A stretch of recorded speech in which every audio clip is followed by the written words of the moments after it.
কি করতে হবে? টেনে নামিয়ে দাও। জানো?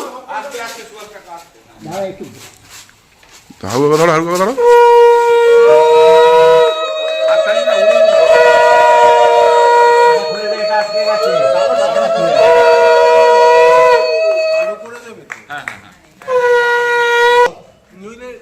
মালা দিই ধরো।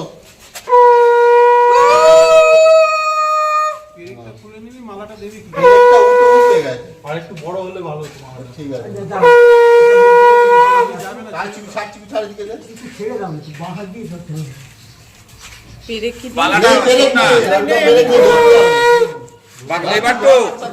মালাটা কেটে দুদিকে বেঁধে দে, ওইটাই করতে হবে। দেখছি পরে পরে মেরে দিচ্ছি। এখন কি করে মারো? পেরে সব পড়ে গেছে, দেখছি করে দিচ্ছি ব্যবস্থা। বলো তো নাও। আচ্ছা, প্রদীপটা দেন। আর আর তিনজনেই বলবে কিছু।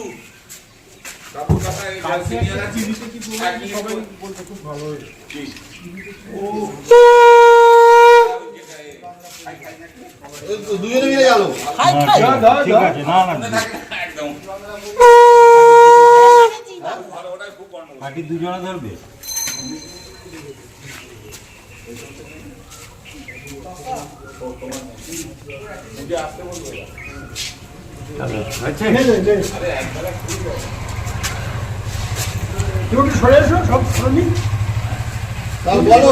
বলো বলো, তোমরা বলো কিছু।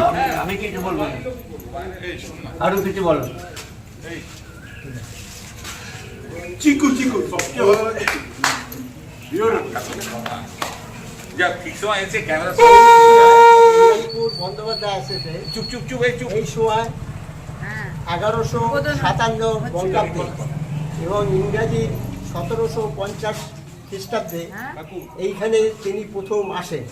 সামনে সহস্ররাম বন্দ্যোপাধ্যায় উনি এখানে প্রথম আসেন 1750 সালে, ইংরেজি 1750 সালে, বাংলার হচ্ছে 1157 সালে। সেই সময় যখন আসেন তখন এখানে একটি আটচালা মতন ছিল। সেই আটচালায় এসে এক বুড়িমা এই আটচালা দেখাশোনা করতেন এবং সেইখানে আসেন গুরু ভাই, এই আমাদের সহস্ররামের গুরু ভাই হচ্ছে যে মহিষাদলের রাজবাড়ির রাজা ছিলেন সহস্ররামের গুরু ভাই, এবং তিনি ওখান থেকে আমাদের এখানে যে বড় নারায়ণটি আছেন এবং লক্ষ্মী এই নিয়ে এখানে আসেন। তার 3 ছেলে এবং স্ত্রীকে নিয়ে এখানে সেই সময় আসেন। এইবারে সেই 275 বছর আগেকারের যদি সময়টাকে আমরা চিন্তা করি, অকল্পনীয় চিন্তা, যে এইখানে যেটা কেটোপুর বলে বলা হয়, এইটা পুরো হচ্ছে গঙ্গা, আদি গঙ্গার বয়ে গেছে। এ পাশের দিকে বর্তমানে আমাদের যে গঙ্গাটা রয়েছে বলে আসে, ওইটা হচ্ছে গঙ্গার পাড়। এইখান থেকে সমস্ত চারিদিকে সুন্দরবনের এরিয়া। এইখানে একটা সর্পিল রাস্তা, ছোট রাস্তা, সেই রাস্তার মধ্যে দিয়ে তিনি এসে আসেন, কারণ তার গুরু ভাই বলেছে যে ওখানকার গিয়ে যে জিনিসপত্রগুলো দেখাশোনা তিনি করেন। সেইভাবে তিনি আসেন এবং পরবর্তীকালে এটাকে বিস্তার লাভ করেন রামরতন মহাশয়, তারপরে ছেলে। তিনি এটাকে বিস্তার লাভ করেন এবং তখন এখানকার জায়গিরদার প্রথা করেন, জমিদারি প্রথা দেন। এখানে নবগ্রাম, শ্রীকৃষ্ণপুর, তারপরে নবখালী, মৌখালী, এই সমস্ত এরিয়ায়, সুন্দরবন এরিয়ায় ওনাকে জায়গা দেওয়া হয় এবং সেই সমস্ত জায়গা নিয়ে তিনি জমিদারি প্রথা স্টার্ট করেন এবং এখানে শ্রীবৃদ্ধি ঘটান। এবং সামনের দিকে যে আমাদের পুকুরটা দেখা যাচ্ছে, এই পুকুরটা তখন পুকুর ছিল না, মাটি ছিল, বাগানই ছিল। তখন এইখানে ইট পুড়িয়ে এই সমস্ত বিল্ডিংগুলো হয়, পেছনের পুকুর এবং সামনের পুকুর, এই দুটো পুকুর তখন হয়ে যায়। এইভাবেই এখানে ছিল। এবং আজকে তার বংশধরের 6ষ্ঠতম প্রবীণতম সদস্য হচ্ছে গিয়ে শ্রী দেবাশিস ব্যানার্জি মহাশয়। এই বংশের এখন প্রবীণতম সদস্য, এবং তার হিসেব করলে দেখা যায় ষষ্ঠ পুরুষ সহস্রনাম গিয়ে পড়ছেন। তো পিতা, পিতামহ, প্রপিতামহ, বৃদ্ধ প্রপিতামহ, অতিবৃদ্ধ প্রপিতামহ সহস্রনাম গিয়ে পড়ছেন। এখন পরবর্তীকালে সমস্ত সাম্রাজ্য মানে জমিদারি বিস্তার করে এখানে সংসার স্থাপন করেছিলেন, এবং পরবর্তীকালে এনারা আজকের যুগের যে নবপ্রজন্ম তারা সুন্দরভাবে এটাকে নিয়ে গেছেন। দুটো একটা পুরুষ অবশ্য কোনো কাজ না করার ফলে সেই রকমভাবে বিস্তার লাভ করেনি, কিন্তু এই প্রজন্মের যে সমস্ত ছেলেমেয়েরা আছে তারা উৎসাহ হয়ে আজকের 275তম বর্ষটাই খুব একটা না, কিন্তু আজকে যে এইটা হয়েছে এটা দিয়ে একটা বোঝা যাচ্ছে যে এখনও ব্যানার্জি পরিবারের যে একটা স্থাপত্য ঐতিহ্য বজায় রাখা চলছে, এই ঐতিহ্য বজায় রাখা হচ্ছে, প্রচেষ্টা চালিয়ে যাচ্ছে। এটাই আমাদের সাধুবাদ জানানো উচিত, এবং আজকের দিনে সবাইকে একত্র হয়ে এই পরের প্রজন্মদের হাতে আমাদের তুলে দেওয়া হবে।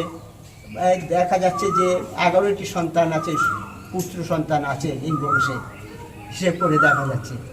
এই তাদের হাতে বর্তমানে মানে এই সাম্রাজ্যের সমস্ত কিছু তাদের হাতে গিয়ে পড়বে।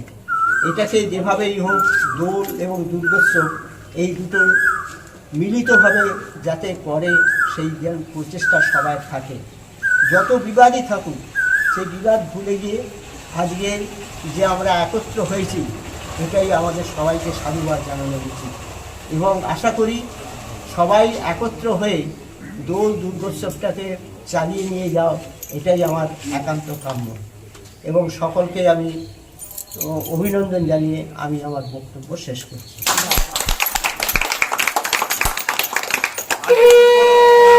একটু বলো, কাকা তো এতদিন হ্যাঁ বললেন, কাকা বলো তাহলে। আমি আর কি বলবো, যা বলার না তবু যেটুকুনি একটু বলো, অভিজ্ঞতাটা বলো। অভিজ্ঞতা বলার কিছু নেই। হ্যাঁ। এই যে বন্দ্যোপাধ্যায় বংশের প্রতিষ্ঠা হিসেবে হাবিদা বলল সেটা সম্পূর্ণ সঠিক।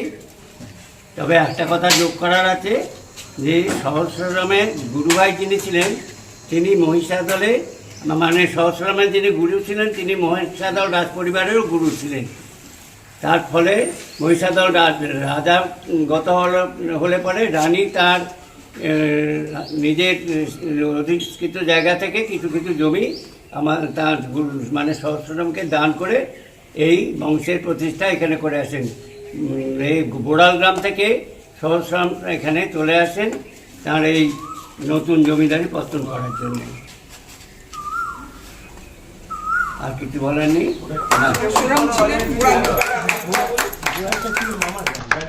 না